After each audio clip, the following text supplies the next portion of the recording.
Welcome back, everyone. Time for the morning rush. The U.S. Supreme Court ruled a woman's lawsuit against state police can move forward.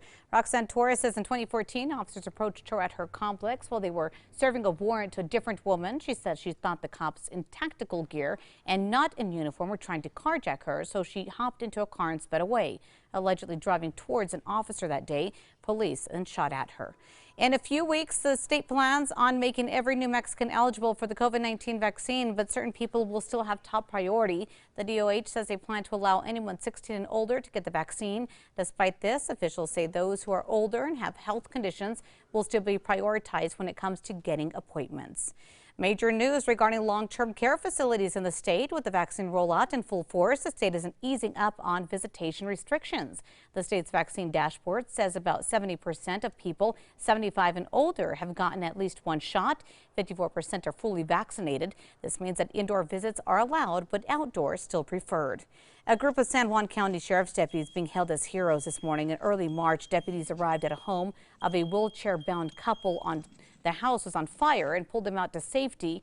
As it turned out, another deputy had been at that home before, noticed that there were no smoke detectors, and worked to get them installed. The fire chief praised the deputies in a recent ceremony. Eric. Well, we're looking at more snow showers for the northwest part of our viewing area down through Farmington and Durango. Otherwise, we continue to warm and have sunny conditions for most of the state today and heading into the weekend, but our March winds not going anywhere quite yet. Residents of Bernalillo County that live outside of Albuquerque city limits can now apply for utility and rental assistance. $5 million in federal grant money is available to assist households unable to pay rent and utilities because of the pandemic for up to 6 months. It is separate from the program for people within the city.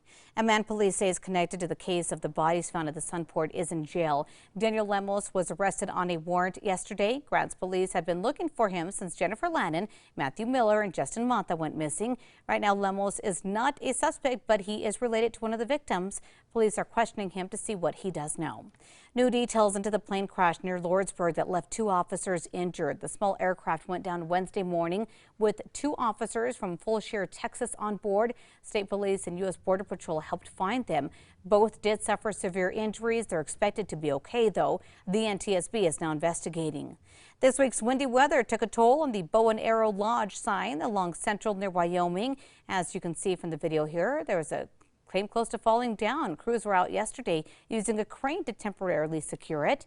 The city says that code inspectors have told the owners to either take it down or come up with a plan to permanently reinforce it. Eric. Not too bad of a day here across the metro area. Our main threat once again will be high winds, 30 to 40 miles per hour this afternoon, but a pretty nice day. Bernalillo County is partnering with Silver Horizons to host a free drive-through grocery pickup for low-income seniors. The groceries will be available for pickup at the Rio Bravo Senior Center today from 11 to 12:30. There will be another event at the Sheriff's Posse Outdoor Facility on Wednesday. For more details, go to KRQE.com. We're learning the funeral for the slain Boulder police officer will be held next Tuesday. Officer Eric Telly, an Albuquerque native, was the first officer to arrive at the King's Superstore on Monday as a gunman was running rampant inside. Attorneys for the suspect say he may suffer from mental illness and they want more time to evaluate him. APD is searching for a missing man this morning that they say may be violent. Jose Sanchez has been missing since his recent release from UNM Hospital. Here's a look at his picture. APD says Sanchez suffers from paranoid schizophrenia and is known to be extremely violent. They believe he's gone without his medication for 5 days now. If you've seen him, you're asked to call police. Oil and gas regulators in the state now have new rules in place to reduce methane emissions. The first phase will include data collection to identify natural gas losses at every stage of the process. The changes come after a 2-year process that involved testimony from environmental advocates and technical experts from the oil and gas industry. All right, let's get a check on that morning drive for you. Here's some good news. Everything looks clean and green this morning. No major tie-ups to tell you about at this time. Our KRQE News tracker heading southbound on I-25. This is right near the Big I. You can see traffic building in volume there, but again, no major tie-ups just yet. As schools across the state continue to open back up for in-person learning, one district is enlisting the help of a fleet of germ-fighting robots. Gallup-McKinley County Schools bought 37 UVD robots from a Danish group called Blue Ocean Robotics. The company says the robots can kill 99% of viruses and bacteria in the air and even on surfaces. Welcome back, everyone. Time for the 5 facts, and we start with number 5 here. We're taking you back in time as we learned that APD's Nob Hill substation was once a little diner built during the World War II era. You might have drove by APD's Triangular Park substation at Girard and Central, and you might have noticed officers working inside. Well, back in the 1940s, this quaint little building served as a diner, making up the fabric of the iconic Route 66. The diner started out downtown at Central and 8th. It was moved to Nob Hill in 1997. There are 2 other surviving diners from the same manufacturer in Grants and in Boothel. Number 4 now, possible break in the case of the bodies found at the Sunport. This morning, a man wanted in connection to the disappearance of 3 of the victims is in police custody. Daniel Lemos was arrested in Albuquerque on a warrant yesterday. Grants police had been looking for him since Jennifer Lannon, Matthew Miller, and Justin Mata went missing. That was before they, along with a 4th person, were found dead in a car at the Sunport. Lemos has not been identified as a suspect in their deaths, but police believe he may know something. Eric. Well, to kick off our weekend, we'll be dealing with a pretty weak storm up over the Four Corners region.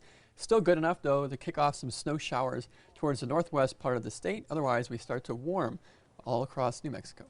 On to number 2. Now we're learning the slain Boulder police officer who had ties to New Mexico will have his funeral next Tuesday. Officer Eric Talley, an Albuquerque native, was the first officer to arrive at the King Superstore on Monday as a gunman was running rampant inside, firing off several rounds.